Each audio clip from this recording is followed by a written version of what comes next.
Hey guys, happy Thursday. I am on here to give a really quick word, guys. I just came from getting a deep tissue massage, so you guys may see some lines on my forehead. I had a 90-minute deep tissue massage. It was so good. So I'm about to make me some lunch because I am hungry. I didn't really have breakfast. I'm making some vegan thin crust pizza with vegan sausages, which is plant-based, vegan pepperoni. I should have showed you guys because y'all be asking me to show you stuff. So should have showed you guys, but I'm about to make some vegan thin crust pizza and just relax and then go work out a little bit later and just chill today. Today is a really chill day. But I do want to get on here and give this quick word from a dream that I had yesterday morning. I believe yesterday morning is when I had this dream. And I know it's a now word for many of you, so I'm going to get this dream out. Thank you guys for all of your prayers in reference to this new opportunity that was presented before me. I did interview with the CEO of this company that's in Israel. I interviewed with him on Tuesday. So 2 days ago, and it went really well. He actually said he would fly me to Israel. So stay tuned for an update about that overall situation. But I'm excited for whatever doors God is opening at this time. I actually had another opportunity come my way as well. And what the Lord is saying with these opportunities that he's sending to me is that it's my choice. No choice that I choose is going to be a wrong choice. He's saying he'll honor whatever I choose, but he's put me in a seat of options. So I did have another opportunity present itself to me out of the blue. And I actually, when the young lady called me to do the interview, it was supposed to be 15 minutes. This is a totally different role. It was supposed to be a 15-minute interview. We were on the phone for almost an hour, and I was just ministering to her and telling her how God is working. And she's like, man, she's like, you're the first person that I called out of this stack of resumes, this book of resumes that I received. She's like, you're the first person I called, and I just she's like, I don't even want to reach out to anybody else or whatever. And that is also a good opportunity too, but just stay tuned. I don't want to get too much into detail about everything until God allows me to release this whole testimony to you guys in full. But right now I'm still in transition. We will see how God leads. I'm just excited to share that with you guys. And yeah, keep praying for me, guys, because we're about to go on a whole ride, okay? And you guys are coming with me. But thank you so much for your prayers. Thank you so much for the seeds that you guys have sown into this ministry. You guys know I don't ask for anything, but you guys still find a way and you sow into me anyway. I appreciate you guys. It's never about the amount. It's never even about a seed that's money. When you guys pray for me, that is sowing a seed also. But thank you, regardless of the amount that you may have sowed to this ministry. I appreciate it. And I always give it back to God. I always give up my offerings according to how he leads. Tithing is first, of course, every single time. But you're sowing on good grounds. But I don't have to tell you guys that. When you know, you know. But I thank you guys anyway for just your kindness. And yeah, just your kindness. So I'm going to release this word, guys, and then I'm going to get off of here because I am hungry and I just want to relax, guys. I have no coaching sessions today. This is a breather day. So I'm going to embrace this day. I love coaching, but yeah, I had a client reschedule this morning, and that just worked out because I really want to just unwind today and just soak in God and whatever he puts on the forefront of my heart, my mind, and just roll with it, right? But anyway, I had this dream yesterday morning, I believe. And what the Lord is saying with this dream is many of you are spiritually flat in certain areas. You're spiritually flat. And what he means by this is that there's some area of your life that someone has done something or spoke something or whatever the case may be against you, And even though you say you forgave them, it's caused you to hold on to that. And in that area that you're holding on to this hurt, this pain, what was said, what was done, you're spiritually flat, okay? And it's like a flat tire. When you have a flat tire, you may have 3 tires that are inflated, but with that one flat tire, you can't move forward until you pull over, okay? You have to pull over on the side of the road. Once your tire blows out on the road, you pull over and you're forced to examine the tire, right? You're forced to examine it, to look at it. And if it's flat, it needs to be inflated or replaced depending on what caused the flat tire or the blowout or whatever, right? So the Lord is saying that some of you, for whoever this is for, someone has said something to hurt you or did something to hurt you, but God has worked on that person.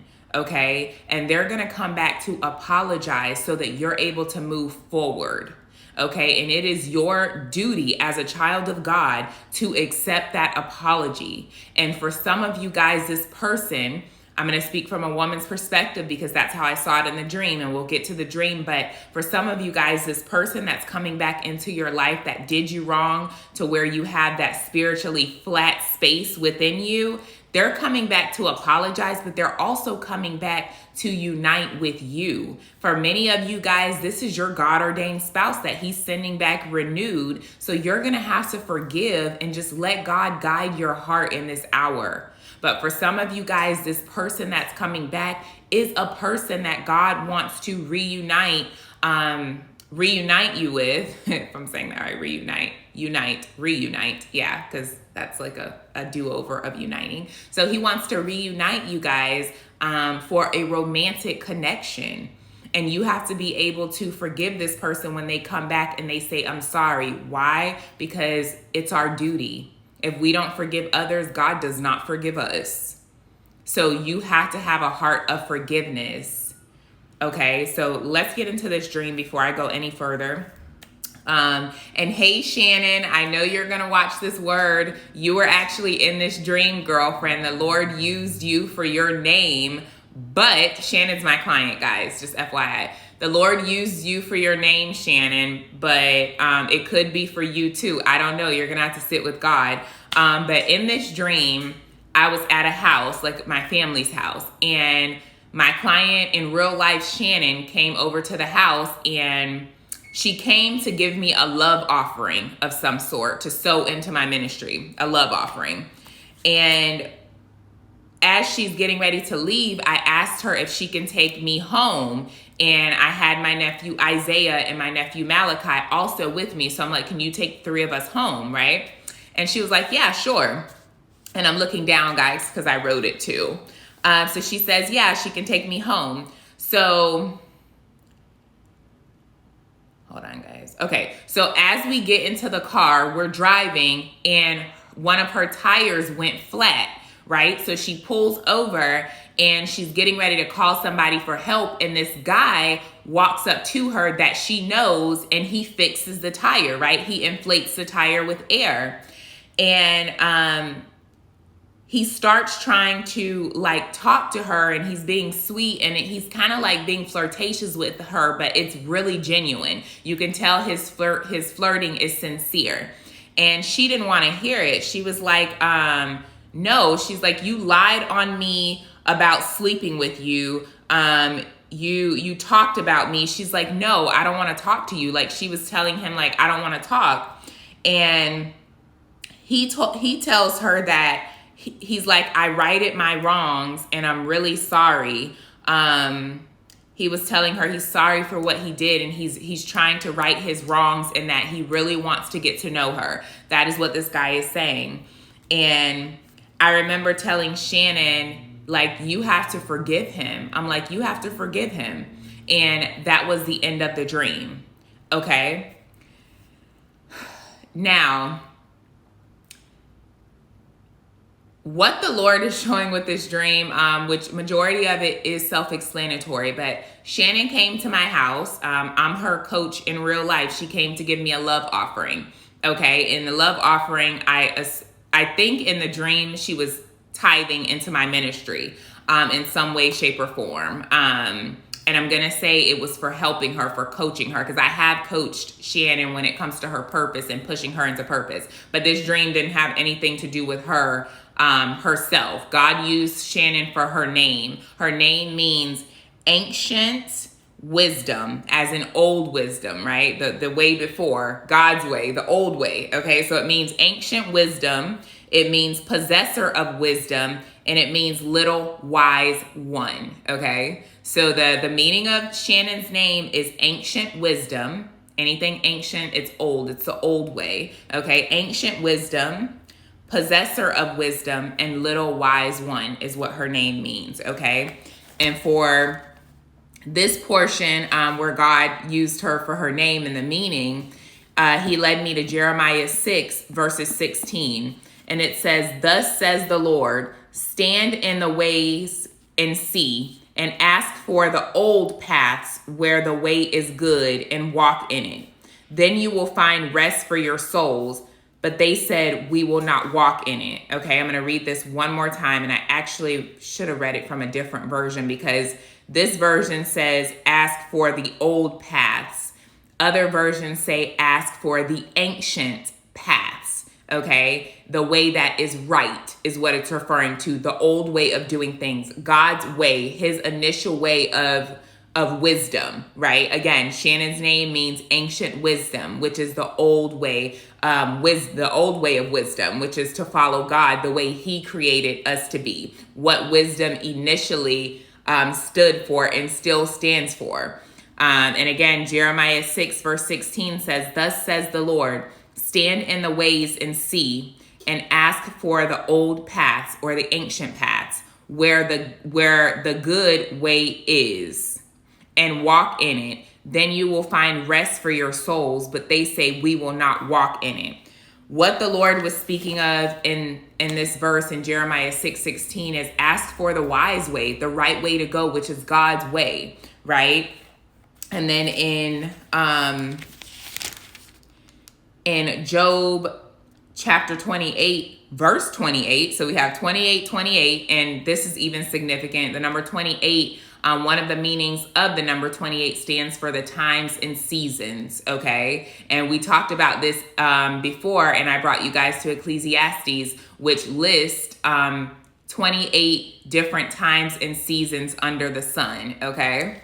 But we're not going to get too much into that. But in Job 28, verse 28, it says, "And to man he said, behold, the fear of the Lord, that is wisdom, and to depart from evil is understanding." Okay, so in this verse, it says, "And to man he said," speaking of Jesus, "behold, the fear of the Lord, that is wisdom, and to depart from evil is understanding." So what the Lord is saying in this verse is that the first key to wisdom is to fear the Lord. When you fear the Lord, you love what he loves, you hate what he hates. Okay, and he is a forgiving God. When you fear the Lord, you walk in his ways, you follow his paths, you lean on his word, not on your own understanding. That is what happens when you fear the Lord. You walk by his ways, his commands. You live like him. We're made in his image. And that's the first key to wisdom. And the key to understanding is to depart from evil. God is nothing but good and righteous. He's nothing but good and righteous. So when you depart from evil, you then have an understanding. Okay? So again, Shannon's name means ancient wisdom, but it also means little wise one and possessor of wisdom. She comes to my house. I am her coach in real life, and she came to give me a love offering, right? And that just showed, as me being her coach, and you could even take this as the meaning of my name, which means follower of Christ. Okay, that is the meaning of the name Christina. That is my real name. So she comes to give a love offering, like to thank me for my services, so to speak, right? I've helped her along the way to push her into purpose. But you can't move forward with unforgiveness in your heart, regardless of if you're walking in your purpose or not. If you're still harboring some unforgiveness within you, you become spiritually flat in that area. There's no life there. There's no breath there, okay? There's no air in that area. You're spiritually flatlined in that area when you harbor unforgiveness. It's almost like when someone flatlines in the hospital, they stop breathing, right? There's no air in them anymore. They stop breathing, right? Your breath is air. Breath is air. So they're not getting any air and they flatline. You see a flat line go across the screen when someone stops breathing in the hospital. That is what the Lord is saying by this part. There's some part of whoever this is for, your heart, that has flatlined. You're spiritually flatlined due to some hurt and pain that some person has said to you, and you're holding on to that. And again, for many of you guys, this is a man. If you're a woman, if you're a man, flip it around. I'm going to speak from a woman's perspective. This is a man that he's actually bringing into your life that's going to be more than just a friend to you, but it's going to take for you to forgive this person to be able to receive what God is doing in this hour and what he has for you. Okay? So Shannon comes to get me her love offering. We explain that part. I ask her if she can take me and my 2 nephews home. One nephew is Isaiah. The other nephew is Malachi. These are my nephews in real life. Isaiah means God saves, and Malachi means messenger of God. Okay, so you have myself, follower of Christ. God is speaking loudly. Catch this spiritually. Follower of Christ. Malachi, God's messenger or messenger of God. And then Isaiah, God saves. Okay, and I asked her, can she drop us off home? Okay, she says yes. We get in the car and one of her tires go flat. So she pulls over and she's calling for help. And all of a sudden this guy shows up and he puts air into her tire. Okay, the car represented her as an individual, but it also represented her ministry. Okay, and what God is saying is that many of you, you're moving forward, you're progressing, but you're coming to a stop because of that unforgiveness that you're holding. You're spiritually flatlined in that area of your heart. And until you forgive, you can't move forward. She had to pull over. She couldn't keep driving the car forward. She had to pull over, take a good look at her tire, as in meet what's flatlined your heart face to face, and see what needs to be done. She realized she needed air. She called for help, but help showed up to her.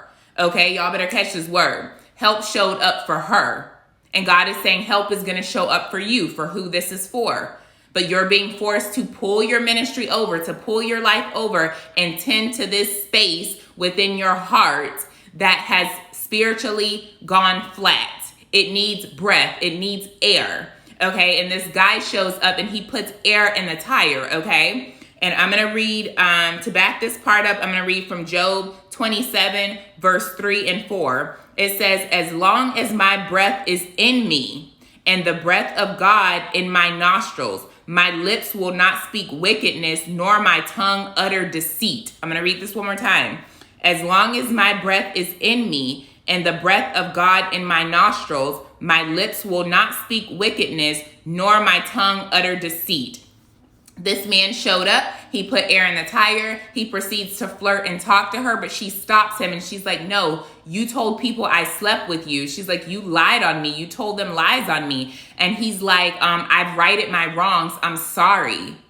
He's like, I'm sorry for what I did. And he also said, he told the people that what he said wasn't true. That is what he was saying. He's like, I told them that what I said wasn't true. Okay, let's go back to the verse I just read. As long as breath is in me and the breath of God in my nostrils, my lips will not speak wickedness, nor my tongue utter deceit. This man put air in her tire, which showed him putting life back into the spot in her heart that has flatlined. But it also showed the breath of God that's now in this man's nostrils, in his body, that's now filled him to where he no longer speaks wickedness or utter deceit, utters lies. He no longer does it because the breath of God has filled him. So he used that air and he put it back into her tire, the area that was flatlined, and apologized. He said, I righted my wrongs. I told the people what I said, it wasn't true. Okay. And Shannon was still angry. She did not, my face itching, Holy Spirit. Shannon was still angry. She didn't want to talk to him. And I said, you have to forgive him. Okay. Again, him putting the air in the tire, which the car is her ministry. It's her as an individual. He's now, whoever this person is for you, God has filled this person up with his breath. He's breathed his life into him, breathed into this man's nostrils, into his body, to where this man will no longer utter deceit. He will no longer speak wickedness. This person has passed that. God is renewing this person, has renewed this person. And they're breathing life into those spiritually flat places. And the Lord is saying, forgive them. It's your duty as a woman of God. If this is for a man, it's your duty as a man of God to forgive that person. Because whoever this is for many of you, it's a romantic connection that he's bringing back. But because what this person said or did to you, you're holding on to that. And you may be progressing spiritually, walking in purpose, in your calling, whatever the case may be. But just like she had to pull over because this one flat tire, God is bringing you to a stop to fix that spiritually flat space within your heart. And I know this is making sense for who it's for. For others of you, it may not be a romantic connection, but this is going to hit home and you're going to know exactly what the Lord is referring to with this dream. He also wanted me to read from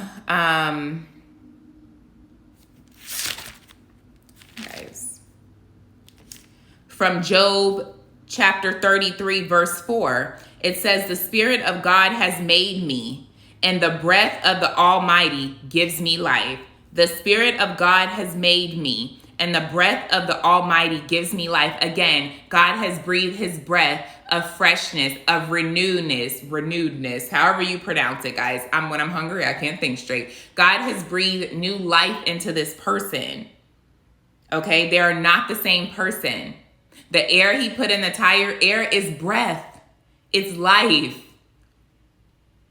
He was able to pump her tire back up so that she can continue moving forward. Whoever this person is, and I sense strongly, again, this guy was trying to flirt with her. Oh, and in the dream, he said, I want to get to know you. If I didn't tell you guys that part, he was flirting with her and he said, I want to get to know you. So this is definitely a romantic connection, guys. But take it how you see fit. But it's a romantic connection.